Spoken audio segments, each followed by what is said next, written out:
Hey, what's guys? It's your boy, Walfrock, and I talk all things hockey. Before we get into this video, guys, make sure to drop a like on this video if you do enjoy at all.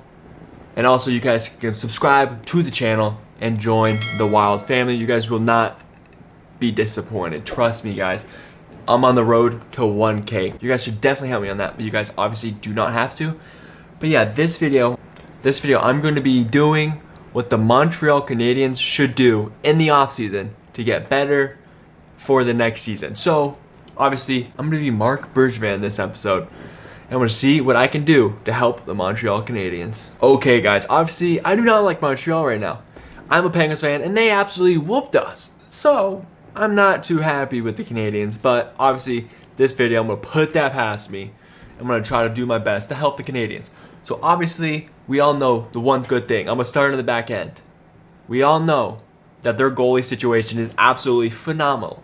Phenomenal. I'm smart. Carey Price, and they just traded for Jake Allen. That's an absolutely nasty goalie duo. That's might be top 5. Not might be. I'm stupid. That is 100% top 5. Maybe even top 3. So that is absolutely nasty. Obviously, Carey Price is the starter. Best goalie in the world. If you guys disagree, I don't know. You don't know hockey. But obviously, Jake Allen could be a starter. Could have been a starter in St. Louis. He was for some time in his career. But now he's a backup in Montreal, and that's a very good pickup. So, not going to do anything with that. Goalie situation is set. Up to the forwards here. This is where it gets kind of dicey. Obviously, you know you got the superstar that you thought would be a superstar in Jonathan Drouin. Yes, he was very good in Tampa Bay. And you'd expect him to be that good when you traded for him, but he hasn't been a superstar / all-star. Yes, he's very good. But I feel like he could be doing better. But the contract is good for him. Only $5.5 million. Not too shabby at all. I would not trade Drouin for anything, especially because you gave up a very good defenseman in Sergachev for him, which definitely was not a good trade. But it's okay. I'm not going to get off that. Your top scorer on the team is Thomas Tatar. Very good player. I did not expect Tatar to be the leading scorer on the team with all the good players you have. But he showed up and he did his thing. And he puts up the points. Also, you got the Brendan Gallagher. Nasty player. He's a little short, but I did not expect him to have only a $3.7 million contract. But yeah, you guys are basically going to have the same team you did this past season for the next year. But when the 2021-22 season hits, you guys, your forwards, are all basically every one of them need a contract basically, except 3. So yeah, obviously we don't need to worry about that right now. So Brendan Gallagher, absolutely nasty player. I don't think you should trade him at all. Then who else do you want? You got some good young pieces. Jesper Kotkaniemi. No, it's Jesperi Kotkaniemi. But yeah, that guy's very good. The kid is good. There's really not much to say. He's big. He can skate. He's a power forward in my opinion, I think. But yeah, he definitely will have some skill. He definitely will have some huge impact on the Canadiens, and I think he'll be one of their best players in their future. I can say the same exact thing to Nick Suzuki. The kid put up points. The Knights gave up a lot for Pacioretty. Like, Suzuki's good. He almost put the same amount of points as Pacioretty did as a rookie. Damn.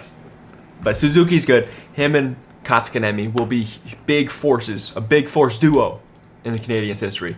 And I don't think for anything you guys are trading them, unless you get like Sidney Crosby. If you get Sidney Crosby, I'd trade the entire team. And Mark Bergevin, yeah, come on. You're getting traded too. So, obviously, one big piece on the Canadiens, everyone loves a Max Domi. And I think, and I've heard rumors, that he's going to get traded. And I don't mind that. Yes, he's good. He's just like one of those players. He's like a Marchand. He's like a Tkachuk. He's like a Matthew Tkachuk. You love him on your team, but you hate playing against him. But he's a good player, and I do think he should get traded, though. He did not have that good of a season. I think he's good, but I don't know if he's that good. Yes, every time I hear the name Max Domi, I think, okay, he's an all-star, could be a superstar if he peaked. But I feel like this past season, he wasn't an all-star. I feel like he was just another player. He's one of the better players, but I feel like he was just another player in the NHL. He wasn't outstanding. He didn't catch my eye every time I watched a Canadian game. I feel like every time when I watched the Penguins versus Canadiens, I feel like he never made a big difference. Unless it was him trying to get in Crosby's face, trying to like get like that, like do what Marchand does. Let's go to defense here. Your captain, this is where it gets bad. Like, the definition of bad, like, it's bad. This is worse than the Wild contract. Like, all the bad ones Wild have. This is the worst one I've seen. You got Shea Weber. Very good defenseman. He's 35 years old. It's not old. It's old in sports. He's signed for 6 more years at $7.8 million at 35 years old. I'm just gonna let that sit for a second.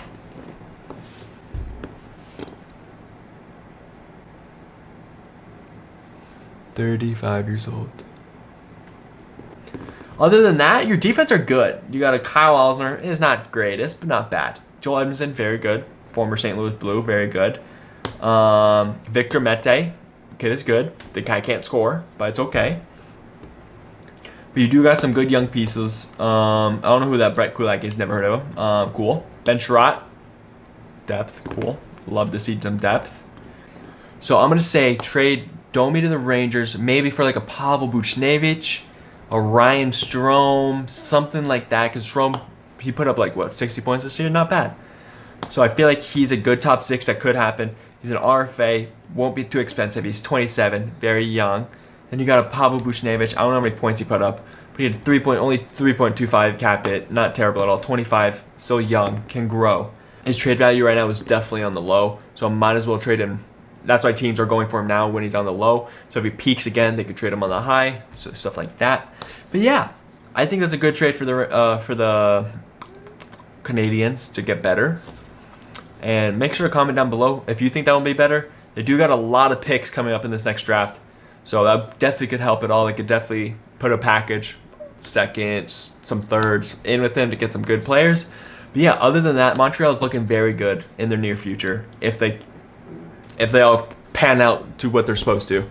As long as Jonathan Drouin is not turned into an absolute bum, I don't expect him to do that. But I feel like his teams are going to be good. This team's definitely going to be good, except the Shea Weber contract. Other than that, the team is looking good, especially with the goalie duo. I don't see anything wrong with the Montreal Canadiens. So I don't care how good they do. Just don't be Pittsburgh again, please. Don't be Pittsburgh. But yeah, guys, thank you for clicking on this video. If you did enjoy it at all, please drop a like. Subscribe if you're new here. Join the Wild family. Road to 1K. Thank you for clicking on this video, and I'll see you guys in my next video.